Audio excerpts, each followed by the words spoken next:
कभी कभी बेटी के कारण मायका और ससुराल दोनों पक्षों का नाम हो जाता है। कौन कितना प्रतिभावान है, कौन कितना अपनी प्रतिभा को विकसित कर पाता है। मनुष्य की प्रतिभा की कारणों से सुप्त और लुप्त रहती है। अधिक मोह में पड़ने के कारण, जगह जगह आकर्षित होने के कारण, नशा व्यसन के चंगुल में फंस जाने के कारण, कामवासना का कीड़ा बन जाने के कारण, लोभ लालच में उलझ जाने के कारण मनुष्य की प्रतिभा के सूरज पर बुराइयों के बादल आकर ढांक लेते हैं। वहाँ पर सत्संग की हवाएं जब चलें, ज्ञान की आंधियाँ चलें और बुराइयों के बादल उड़ जाएं, तो प्रतिभा का सूरज चमक सकता है।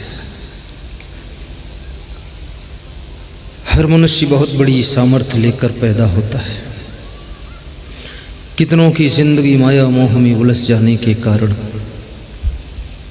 100 वर्ष की जिंदगी रोते धोते निकल जाती है। अभी एक सज्जन मुझे मिले थे, कह रहे थे बेटे की मृत्यु के कारण मेरी जिंदगी की जड़ें हिल गईं। मेरी वाइफ रोते रोते अपनी आंखें खो चुकी है और उसको रोता हुआ देखकर मैं भी दुखी रहता हूँ। तो मैंने तो पूरा बिजनेस ठप कर दिया है। इस एरिया का करोड़पति आदमी था, कौड़ीपति हो गया। बेटे की मृत्यु ने हमें झकझोर डाला है। याद रखना, तुम्हारा बेटा कोई स्पेशल बेटा नहीं है। ये मृत्युलोक है। यहाँ पर कोई बचपन में, कोई जवानी में, कोई बुढ़ापे में, सब संसार छोड़कर जाते हैं। कोई अमर नहीं है, कोई हमेशा रहता नहीं है।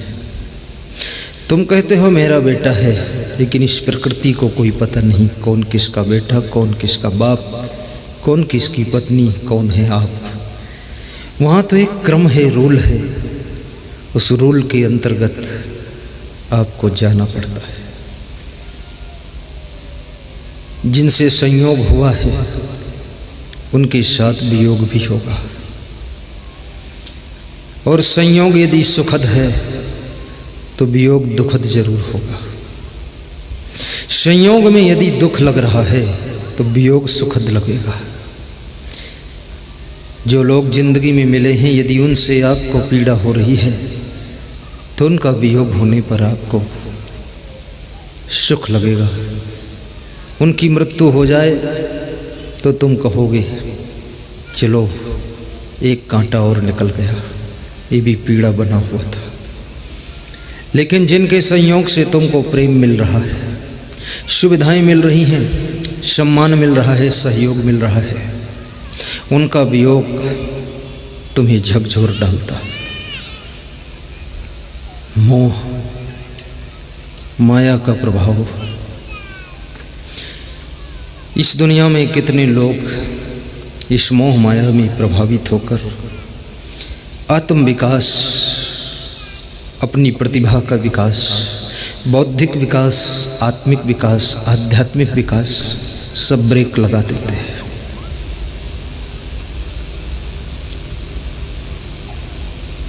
समुद्र किनारे बैठ करके जैसे तुम दृष्टा बनकर समुद्र को देखते हो, तुम पे कोई फर्क नहीं पड़ता है। लेकिन यदि समुद्र में कूद पड़ो तो तुम समुद्र को देख न सकोगे, फिर समुद्र तुमको देख लेगा कितनी थाह में। ये संसार समुद्र है। तट पर बैठ करके, निकट बैठ करके, साक्षी बनकर, दृष्टा बनकर इसको देखो। इस माया मोह की लहरों में कूद पड़े यदि, तो याद रखना डूब जाओगे। कितने लोग डूब चुके। तालाब में डूबा आदमी बचाया जा सकता है, कुएं में डूबा आदमी भी बचाया जा सकता है, लेकिन माया मोह में डूबा आदमी, उसके लिए बड़ी मुश्किलें खड़ी हो जाती हैं। उसको बचाने के लिए बड़े बड़े महान गुरुओं का ज्ञान चाहिए, तब वो बच सकता है। अन्यथा माया मोह का डूबा हुआ आदमी जन्मों जन्मों तक 84 योनियों में भटकता रहता है, छुटकारा नहीं पाता है।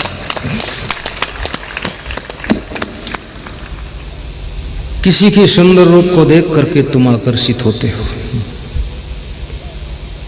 रूप भी नश्वर है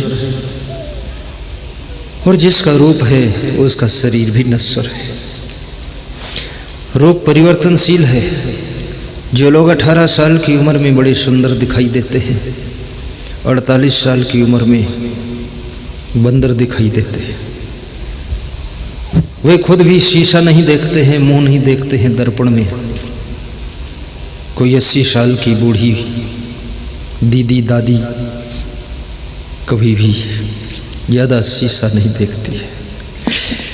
और नीति शास्त्र में कहा गया है कि जब कोई लड़की बेटी ज़्यादा शीशा देखने लगे, शीशा समझते हो, कांच, ग्लास, इंग्लिश में ग्लास कहते हैं, शीशा देखने लग जाए तो माता पिता को संकेत मिल रहा है कि इस बेटी के विवाह की तैयारियां कीजिए।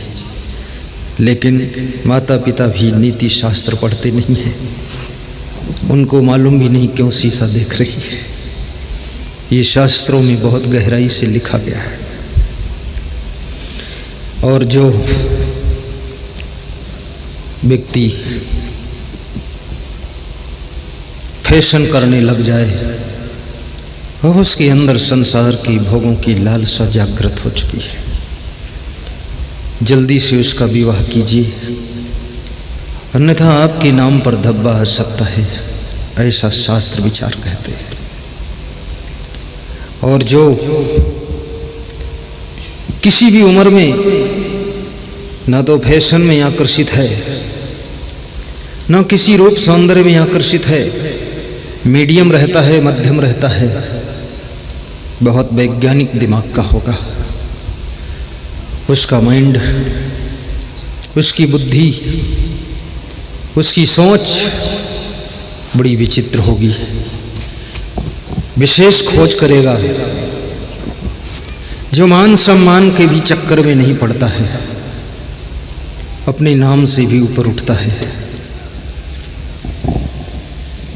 उसका नाम हो न हो, लेकिन काम होना चाहिए। वह व्यक्ति अपनी जीवन की संपूर्ण ऊर्जा का प्रयोग करता है। वैज्ञानिकों ने कभी भी मान सम्मान के पीछे लाइन में नंबर नहीं लगाया। आपने भी सुना नहीं होगा कि वैज्ञानिकों का बहुत कोई माल्यार्पण हुआ। वे माल्यार्पण के चक्कर में भी नहीं पड़ते हैं, वैज्ञानिक मान सम्मान में भी नहीं पड़ता है। वैज्ञानिक अपने लक्ष्य में एकाग्र रहता है।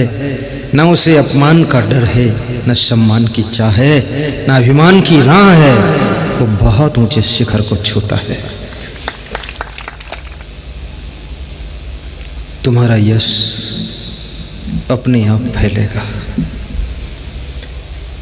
चिकित्सा वैज्ञानिकों ने रिसर्च किया है कि मनुष्य अपने शारीरिक, बौद्धिक, मानसिक क्षमता का प्रयोग 3-4% ही कर पाता है। बाकी सब दुनिया के दुख में, उलझन में, चिंता, टेंशन में, तनाव में, पीड़ा में, रोने धोने में सारी ऊर्जा, सारा टाइम खर्च हो जाता है। बड़ी विलक्षण बातें हैं भगवान। कितना प्रभावित हो गए आप। आपके पिताजी कितने अच्छे हैं, एक दिन वो भी तुमको छोड़कर परलोक जाएंगे। तुम्हारे पिता के पिता भी उनको छोड़कर जा चुके हैं, बेटा भी छोड़कर जाएगा और तुम खुद सबको छोड़कर जाओगे। कबीर साहब ने एक बहुत अच्छी बात कही है कि ई न जाने हमहू मर जीवे, टका 10 बीढ़े और ले खेबे। कबीर साहब कहते ये नहीं जानते कि हम भी मर जाएंगे। दूसरों के लिए रो रहे हो, अपने लिए रो, तुम्हारा भी वही हाल होने वाला। ये मृत्युलोक है, यहाँ सबको एक दिन जाना पड़ता है। और मरना कोई बुरी बात नहीं, बहुत अच्छी बात है। जिनकी उम्र 110 वर्ष है उनसे पूछो कि जीने की इच्छा और कितनी है, तो मेरे से भी आग्रह करते हैं कि तुम भगवान के निकट ज़्यादा हो। जाना भगवान से कह देना कि मेरा कागज़ कहीं नीचे दब गया है क्या। उनकी फाइल से मेरा कागज़ निकलवा कर ऊपर रखवा देना और भगवान से कहना कि अब हम जीना नहीं चाहते, हमको दुनिया से ले जाओ। क्योंकि रग रग में दर्द है, नस नस में दर्द है, जॉइंट जॉइंट में दर्द है। न भूख लगती है, न कुछ हजम होता है, न नींद आती है। हर पॉइंट पर दर्द हो रहा है। कौन जीना चाहेगा। नैया हो गई बहुत पुरानी, अब सोच समझ है अभिमानी।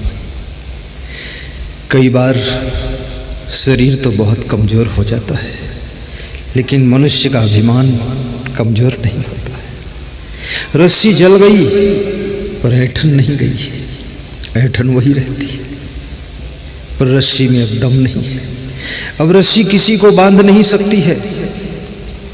जली हुई रस्सी को देखो तो ऐंठन बराबर दिखेगी, लेकिन अगर उस रस्सी में तुम किसी जानवर को बांधना चाहो, सामान बांधना चाहो, बोरी बांधना चाहो, वो बंध नहीं सकती, क्योंकि रस्सी की दम निकल गई है, पर ऐंठन है।